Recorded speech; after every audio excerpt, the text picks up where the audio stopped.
See if I can hold everything, the light and the camcorder.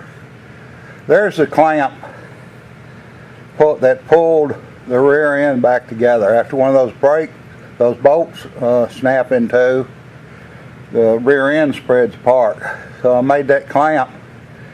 I tried it before using bar clamps, but that just don't work. But anyway, there's the clamp. And then here's my new bar. Wedge it against the tire where it'll be steady maybe. Here's the new bar. And it's got 3/8 24 threads in the end of it. And that's class 8 bolt now to bolt that up. And I'm hoping that stops the breakage. But the 3/8 16, the root diameter is just too darn small. And we got rough terrain, we got moles and stuff, and this thing's bouncing around out there. And the root diameter of those 3/8 16 bolts break. So I'm hoping this class 8 3/8 24 won't break. Plus I made this 7/8 in diameter, which is quite a bit larger than the original one. So if I have to go to a bigger tap size, say 7/16 20 and 7/16 20 bolts someday, I can do it. But that's the fix. And like I've probably said before, I'm bad at videoing my projects. I always turn to YouTube to find out how to do something.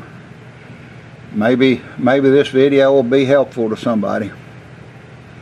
I fully expect this to stop the breakage of the 3/8 16. It'll really take something to break a 3/8 24. Root diameter's bigger. This is a little bit better look at the clamp that I made. It's 14.5 inches inside, and the way by the way, here's the drawings. They call these things a hydraulic pump motor.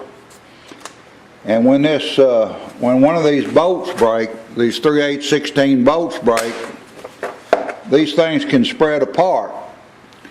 And so that 14.5 inches just, well, I thought about even rounding the corners. I almost had to drive it on with the screw backed up. By the way, the screw has a point on it where it bite into the casting a little bit so the clamp wouldn't fall off. But anyway, I had to have back the screw all the way out, and I finally got it on, and then jacked that screw in and brought it in to where this just barely fit up in there between, like I say, what they call the hydraulic pump motors.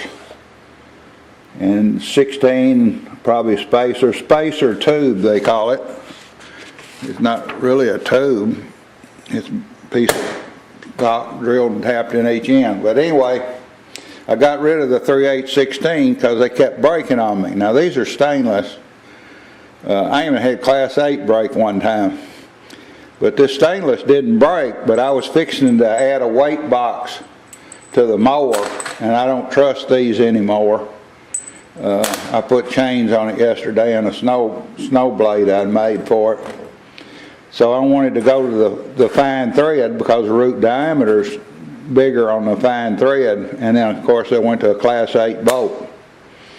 So and of course I had to make that, I made this new, and I made it bigger around where I can go to a larger diameter, but I think I've already explained that. But anyway, this is a clamp, and I believe if I were going to make it over, because you don't always catch it just as soon as it breaks, so that those hydraulic pump motors spread apart quite a bit, where I've got this 14.5 or a little under 14.5.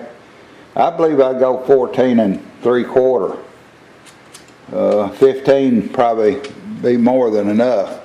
But anyway, I suggest making that clamp because I've tried using bar clamps, and they're just a pain in the butt. That's what that motivated me to use this, and this is one of the few projects in a long time where things went right. these pieces were already cut and milled on each end. I just picked up a piece of steel out of the stock and milled the end square and welded it all together. I have hardly any time in making that clamp. The pieces were already cut for me. The other thing is this tapped hole. I already had a 3/8 well, I used 3/8/16 for my screw to bite into one of those hydraulic pump motors, they call them. Anyway, I already had a 3/8/16 tap in my tapping head. Anyway, it's kind of nice to have a project just automatically go good for you. But I recommend making that clamp. It sure made that job a lot easier. And I'm assuming other people have had the same problem, because this is my third set of bolts on that thing. It keeps breaking on me. So I'm expecting those to hold up even with the added weight I put on the mower for getting around the snow. My wishful thinking that it's finally going to snow in southern Kentucky. We had 2 winters straight in a row where we got snow, so I built the snow blade for my Dixon mower. And the particular mower I've got is a Ram 50 ZT 965882701. But I imagine this applies to a number of these Dixon mowers that have that what they call spacer tube in between the hydraulic pump motors. So I'm assuming other people might get some benefit out of this video, and they may want to do the same thing.